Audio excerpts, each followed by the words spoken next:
My name is Justin Goodman, and I'm the Senior Vice President of Advocacy and Public Policy at the nonprofit, nonpartisan government watchdog White Coat Waste Project.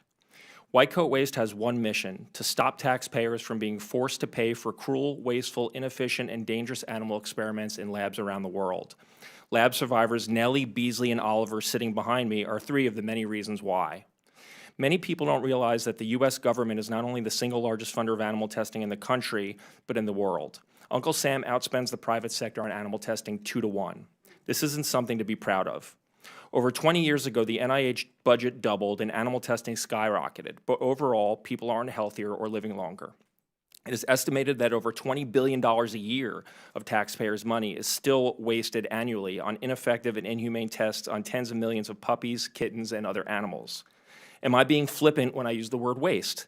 Absolutely not. The NIH itself has said, quote, "Animal models fail to mimic disease or predict how drugs will work in humans, resulting in much wasted time and money," end quote.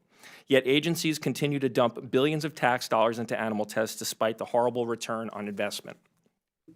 Experiments we've uncovered range from the savage to the stupid: injecting puppies with cocaine, staging hamster fight clubs, putting dead turtles on treadmills.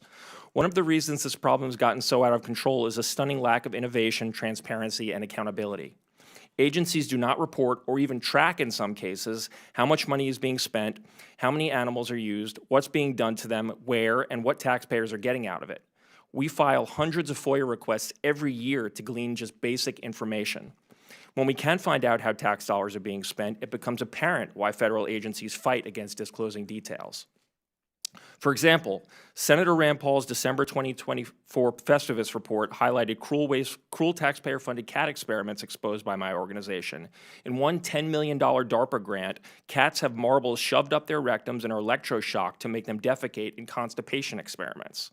We've also recently identified over $240 million in NIH grants for transgender animal experiments, including $26 million in active funding. Some of these tests, as the chairwoman mentioned, examine the effects of party drugs on animals injected with testosterone and how hormones used for human gender transitions impact the size and shape of animals' genitals. How does this translate to helping the average American? Shockingly, 95% of this funding came from Dr. Fauci's NIAID. Speaking of Dr. Fauci, our group is perhaps best known for exposing his and USAID's funding for dangerous gain-of-function animal experiments at the Wuhan lab. We also uncovered his support for cruel beagle tests around the world. Taxpayer-funded animal tests may have caused COVID. Unfortunately, the government hasn't learned its lesson from what happened in Wuhan. Today, there are still 26 animal labs in China, including labs controlled by the Chinese Communist Party and tied to the military, approved to receive NIH funding.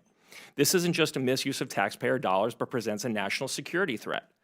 White Coat Waste recently obtained a contract funded by the NIH and DoD that's paying for 300 beagles a week to be restrained and injected with or force-fed experimental drugs in a Chinese lab.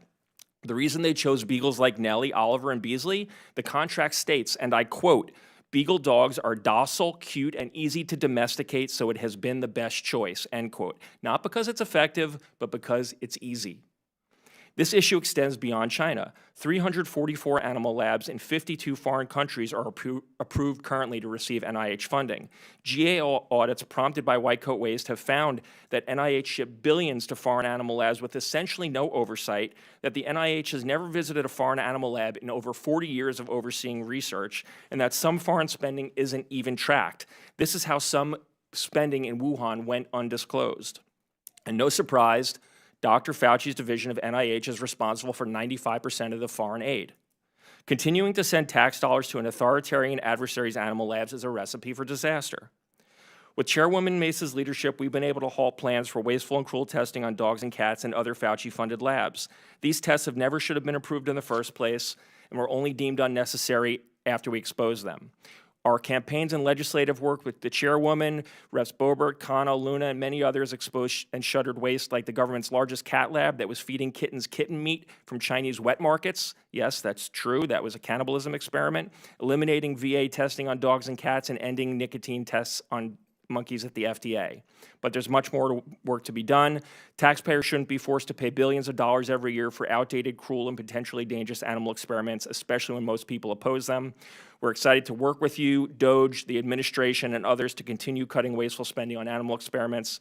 Thank you for the opportunity to testify today on my birthday. I look forward to your questions.